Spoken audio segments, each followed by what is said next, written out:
In the near future, humanity coexists with artificial intelligence bots that help society with mundane tasks. One day, the bots suddenly bypass their security protocols under the leadership of Harlan, the first AI terrorist. He was developed at Shepard Robotics by Val and used to have a bond with Val's young daughter. However, nobody knows how he overrode Val's programming, which was the best in the world. Harlan sends a drone army to attack Bangalore, killing 50,000 people in the process. This starts a war between humans and AIs, and after 10 days of intense attacks all over the world, the AI bots have killed over 1 million civilians. Eventually the government creates the ICN, or International Coalition of Nations, which immediately strikes a counterattack against the bots. Battles occur in every country and little by little the ICN defeats the AI armies. This causes Harlan to leave the planet on a rocket, only leaving behind a message that says he'll be back to finish what he started. 28 years later in the USA, an ICN team bursts into a building and use a scanner to check on all the people inside until they find Casca, an AI bot. They rush upstairs, but before they can break down the door, Casca attacks them. One by one, the bot starts bringing down the soldiers, even using their own weapons against them. Bullets don't affect him, so it's easy for him to just keep going. When he finds himself surrounded, he jumps to the lower floor, only to find a machine waiting for him to knock him out with an electric shock. The next morning in Los Angeles, Val's now adult daughter Atlas is woken up by her house's computer. While she continues playing the chess match from last night, Atlas watches the news and learns that the ICN has captured Casca, who happens to be part of Harlan's inner circle. Since she works as a counterterrorism analyst for the ICN, she immediately gets ready to leave, only to find a soldier at the door already. On her way out, Atlas checkmates the computer. At the base, Colonel Elias is telling General Jake that bringing Atlas for this is a bad idea because she's unstable and antisocial. However, Jake reminds him that Atlas is the one that knows Harlan the best and their only chance to get intel from Casca. Soon Atlas arrives, and after going through a quick scan, Jake drops her at the interrogation room. She puts down her favorite chess piece and opens a box, revealing Casca's head. The bot recognizes her but refuses to answer her questions, so Atlas uses her chess piece to get into his head and start hacking. Casca mocks her attempt since his security is perfect, but Atlas announces she found Harlan's location and writes it down. It's hard for Casca to believe it, and he's right. Atlas pretended she got it and made a doodle to force him to think about the location, making it appear on the screen. It turns out Harlan is hiding on GR39 in the Andromeda Galaxy. Furious, Casca tries shooting a shuriken from his mouth, but Atlas is protected by a force field. Then Atlas uses the chess piece to fry Casca's head. Later, after a meeting, Jake informs Atlas that they want to capture Harlan alive because the AI production company wants to analyze what went wrong to correct it in the future. Elias and his team of Rangers will fly to GR39, which Atlas thinks it's crazy because Harlan could have a trap ready. She's sure nobody will come back alive, so to change her mind Elias takes her to see the team's ARC suits.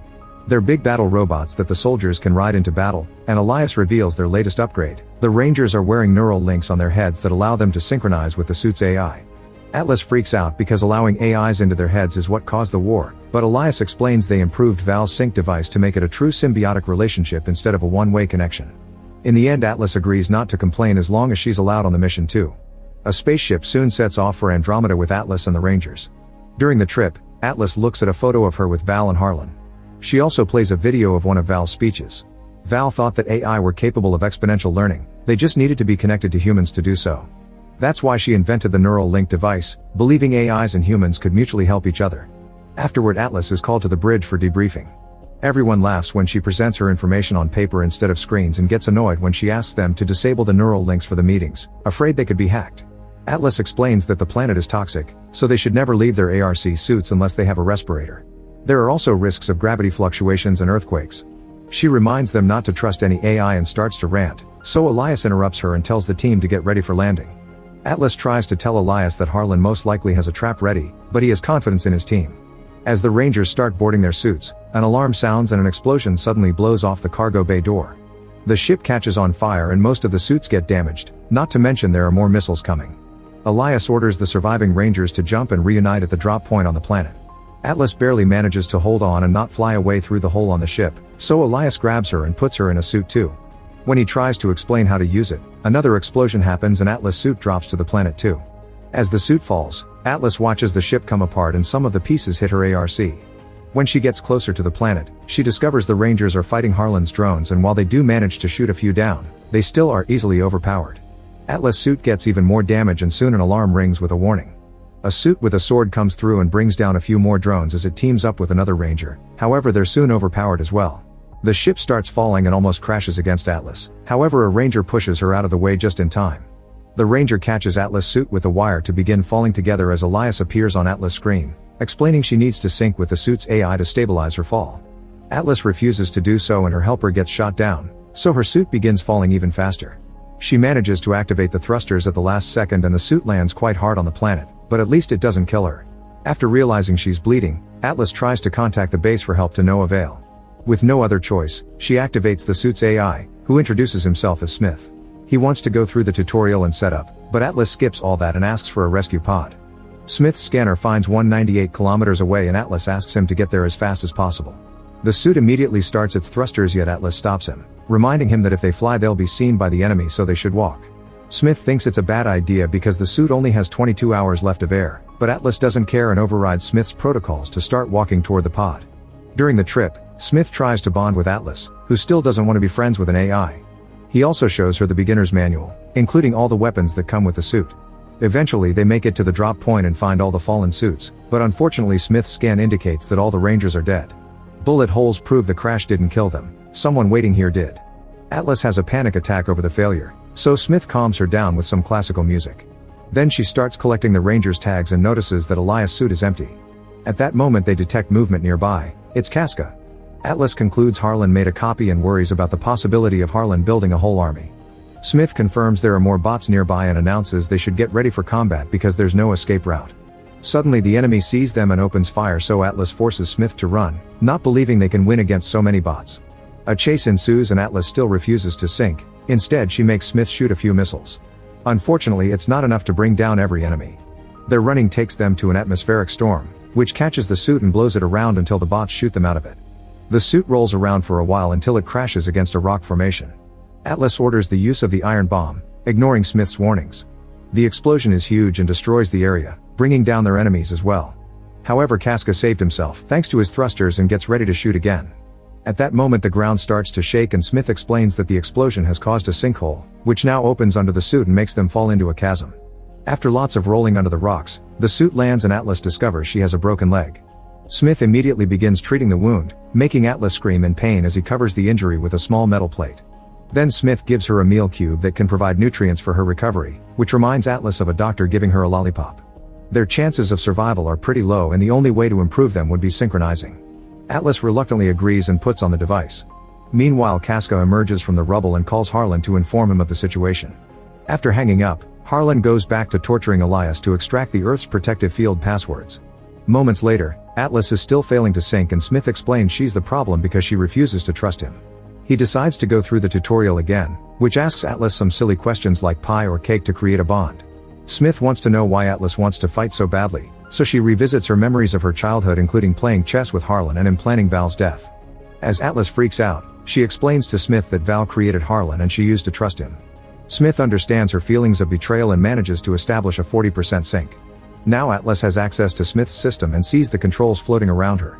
A scan reveals they're 498 feet below the surface and they agree to try a subterranean cave to escape. Using the thrusters, they burst through the rock and make it to a big beautiful cave. Smith only has 14 hours of battery left and they're 37 kilometers away from the rescue pod, so they need a plan against the soldiers.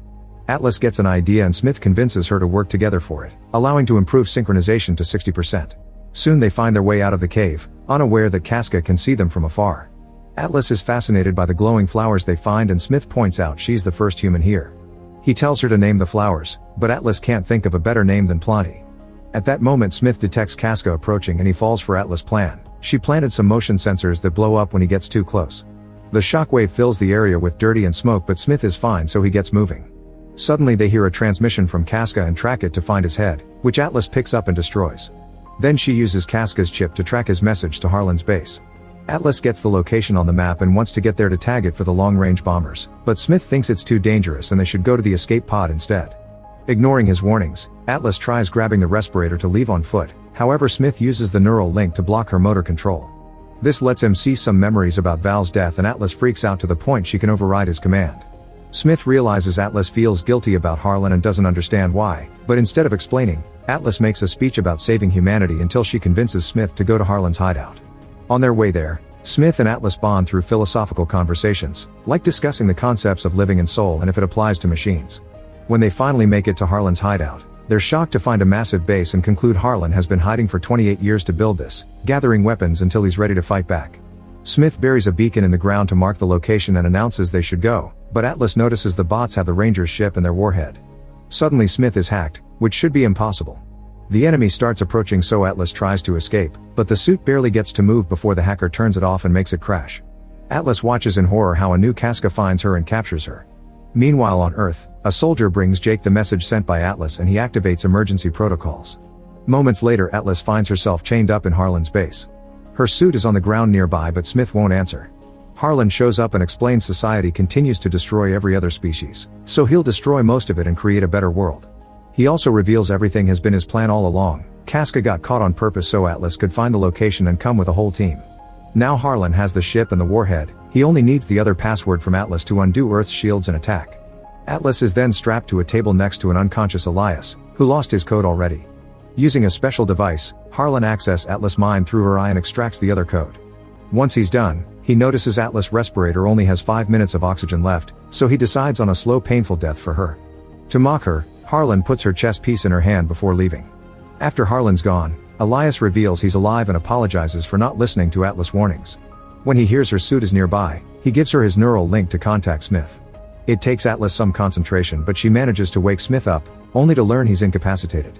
To override the restraint code, they must achieve 100% sync. Atlas freaks out and finally admits why she's so afraid. It's her fault that Harlan overrode his programming. It turns out that when she was a kid, she was jealous of Harlan because Val paid more attention to him. Little Atlas asked Harlan to teach her to be smarter, hoping Val would like her better. Harlan explained the link only worked one way, so he needed a person's command to override it and teach a human in return. Atlas fell for it and did what he needed while holding her favorite chess piece, which he taught her to play. The link worked and Harlan accessed a human's mind, giving him an idea of the awful state of the world. By the time Val interrupted them, it was too late. Harlan took control of Val's mind through her link and forced her to grab a gun. Val told Atlas to run away, and as the kid rushed outside, she heard Harlan forcing Val to self-delete.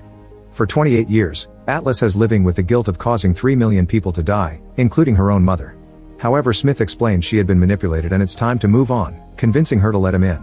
Their synchronization finally is completed 100% and the suit bursts into the room right before the respirators run out of oxygen. Smith explains his battery is low. Harlan will launch the warhead in a few minutes, and the bot stripped all his weapons except for a single shot in his chest cannon. Thankfully there are a bunch of weapons lying around. When another Casca arrives with a team of bots, Atlas and Smith tackle them and steal more weapons to fight them. They even crash through walls as they move around, bringing down as many bots as possible on their way to the exit. Unfortunately there are too many enemies and the duo is soon cornered. At that moment Elias shows up with a weapon and he gives them a sign to run before shooting at a bunch of fuel barrels, causing a huge explosion that destroys the base. Smith and Atlas make it outside and shoot the bots there, destroying a watchtower in the process. There are a bunch of defense drones that Atlas manages to shoot down, but before she can reach the ship, Harlan shows up to distract her with a missile launcher. Smith and Atlas have to dodge the attack and the ship takes off with the warhead. Atlas wants to shoot down the ship, but Smith points out that doing so will make the warhead explode too and kill them. However, Atlas believes Smith can hack into the warhead to disable it, even if it'll take him a long moment to crack through the 5 firewalls. While Harlan continues to shoot at them, Smith works as fast as he can and Atlas decides to shoot at the ship anyway. A big explosion happens in the sky but not enough to kill them, confirming Atlas trusted Smith to finish the hack just in time. Debris starts falling all over the base so Atlas and Smith begin to run away. Harlan follows them and produces a sword to start a fight. He moves incredibly fast and cuts off one of the suit's arms, making it fall in the lava. The splashing causes more damage while Harlan jumps on the suit, sticking his sword to hurt Atlas inside. She makes the suit roll to get him off, but now the holes make it hard to breathe and she has to use the last respirator. Then Harlan transforms his sword into a whip to keep on attacking the suit. Smith analyzes his patterns and catches his last attack, dragging him toward the suit so they can punch him and tear his sword arm off. When Atlas is about to crush his head, Harlan calls his arm back to him and uses his sword to jump all over the suit, trying to damage the reactor. The suit goes down and Atlas is almost dead, so Smith uses his last energy to activate the defibrillator on his hand. Harlan attacks again and Smith shoots his last cannon to push him away, however Harlan quickly recovers and makes the suit fall. Then Harlan climbs on top of it and finally destroys the reactor while Smith apologizes to Atlas for not protecting her. When Harlan looks away he finds the chess piece on the ground and suddenly Atlas appears behind him, stabbing his head. He can still move, so Atlas reaches into his head and finally breaks his circuits to deactivate him. At that moment Smith announces he is turning off the sink to transfer all the oxygen to her. Atlas doesn't want to leave without him and starts answering the questions from the tutorial, admitting she does like him. Touched by her gesture, Smith gives her a lollipop before shutting down. At that moment the sun rises and the rescue team from Earth finally arrives. Sometime later, Atlas is healthy thanks to a synthetic knee and doesn't play chess anymore. Jake comes to visit her and brings her the glowing flower from GR39, confirming they're calling it Planty. Then she goes to work, revealing she's now a ranger too. When they introduce her to her new ARC, she's surprised to discover they've rescued Smith's discs and installed him in her suit. Make sure to subscribe and turn on notifications so you can watch more videos like this. Thanks for watching.